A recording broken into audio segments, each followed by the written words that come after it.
Sir ಇವಾಗ ಇನ್ಸಿಡೆಂಟ್ಸ್ಗಳು ತುಂಬ ನಡೀತಾ ಇದೆ. ಈ ಲೈನಲ್ಲೆಲ್ಲ 60 ವರ್ಷ 70 ವರ್ಷದ ಮರ ಇರ್ಬೋದು, ಬಟ್ ರಂಬೆಗಳೆಲ್ಲ ಬಿಟ್ಟೋಗಿದೆ ಸರ್. ಹಳೇದೆಲ್ಲ ರಂಬೆ ಯಾರು ಸರಿ ಮರ ಕಟ್ ಮಾಡೋ ರೂಲ್ ಇಲ್ಲ ಬಿಡಿ, ಬೇಡ. ಅದು ಇದು ಅರಣ್ಯ ಇಲಾಖೆಯವ್ರದ್ದು ಒಂದು ಅಬ್ಜೆಕ್ಷನ್ ಇದೆ, ಕಾರ್ಪೊರೇಷನ್ ಸೇರಲ್ಲ. ಬಟ್ ರಂಬೆಗಳು ವೀಕ್ ಆಗಿರೋದನ್ನ ತೆಗಿಯೋದಕ್ಕೆ ಕಾರ್ಪೊರೇಷನ್ ಪರ್ಮಿಷನ್ ಇದೆ. ಬಟ್ ಇವ್ರು ಯಾರು ಕೆಲಸ ಮಾಡ್ತಾ ಇಲ್ಲ ಸರ್, ಏನೂ ಕೆಲಸ ನಡೀತಾ ಇಲ್ಲ. ಇದರಿಂದ ಇವಾಗ ಪೂರ ಯಾವುದೇ ಮರ ಮೇಲ್ಗಡೆ ರಂಬೆ ಯಾರು ಸವರ್ಲಿ ಸರ್. ಏಜ್ ಆಗಿರೋ ಯಾವ್ದು ವೀಕ್ ಇದೆ ಆ ರಂಬೆ ಯಾರು ತೆಗೆದ್ರೆ ಜನಗಳಿಗೆ ಪಾಪ ಹೆಂಗೋ ಮನೇಲಿ ಹೆಂಡತಿ ಮಕ್ಕಳೆಲ್ಲ ಇರ್ತಾರೆ. ಇವಾಗ ಅವರೆಲ್ಲ ಜೀವನ ಕಷ್ಟ ಪಾಪ ನೋಡಿ. ಹೋಗ್ಬಿಟ್ರೆ ಮೇಯ್ನ್ ಆಧಾರನೇ ಹೋಗ್ಬಿಟ್ರೆ ಯಾರು ಜೀವನ ನೋಡ್ಕೊಳ್ತಾರೆ.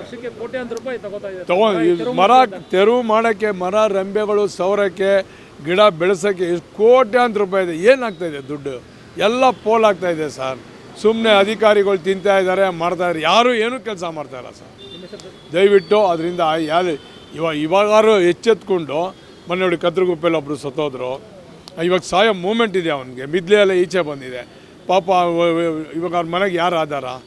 ಆದ್ದರಿಂದ ದಯವಿಟ್ಟು ಇವಾಗ ಎಲ್ಲ ಕಾರ್ಪೊರೇಷನ್ ಅಧಿಕಾರಿಗಳಿಗೆ ರಿಕ್ವೆಸ್ಟ್ ಮಾಡಿ ಹೇಳ್ತಾ ಇದ್ದೀವಿ, ಸುತ್ತಮುತ್ತ ಮರಗಳನ್ನ ನೋಡಿ ಯಾವುದಾದ್ರು ರಂಬೆ ವೀಕ್ ಇದೆ ಅದನ್ನು ಕಟ್ ಮಾಡೋಕ್ಕೆ ಹೇಳಿ ಸರ್ ದಯವಿಟ್ಟು. ನಿಮ್ಮ ಮುಖ, ನನ್ನ ಹೆಸರು ರಾಮಕೃಷ್ಣ ಅಂತ, ನಿಮ್ಮ ಟಿ ವಿ ವಾಹಿನಿಯಿಂದ ಸ್ವಲ್ಪ ತಿಳಿಸಿ ಸರ್. ಇದ್ರ ಬಗ್ಗೆ ಹೇಳಬೇಕು ಅಂತಂದರೆ, ಸ್ಥಿತಿಲವಾಗಿರ್ತಕ್ಕಂಥ ಮರ, ಹಳೆಯ ಮರಗಳನ್ನು ಗುರುತಿಸಿ, ಕೆಲವು ಕೊಂಬೆಗಳು ಒಣಗಿರ್ತವೆ, ಅವನ್ನು ಎಲ್ಲವನ್ನೂ ಸರ್ವೆ ಮಾಡಿ ಆ ಕೊಂಬೆಗಳನ್ನು ರಿಮೂವ್ ಮಾಡಬೇಕು. ಆ ರಿಮೂವ್ ಮಾಡಿದರೆ ಅವು ಸಡನ್ನಾಗಿ ಬೀಳೋ ಅವಶ್ಯಕತೆ ಇರೋಲ್ಲ.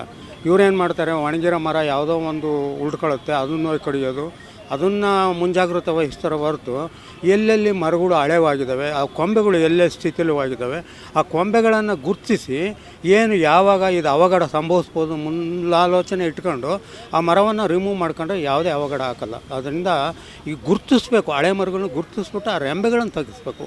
ಒಣಗಿರ್ತಕ್ಕಂಥ ದಪ್ಪ ರೆಂಬೆಗಳಿದಾವಲ್ಲ, ರೆಂಬೆಗಳು ತೆಗೆಸ್ಬೇಕು, ಅದು ಇಂಪಾರ್ಟೆಂಟ್ ಆಗಿದೆ. ಅದನ್ನು ತೆಗೆಸಿದ್ರೆ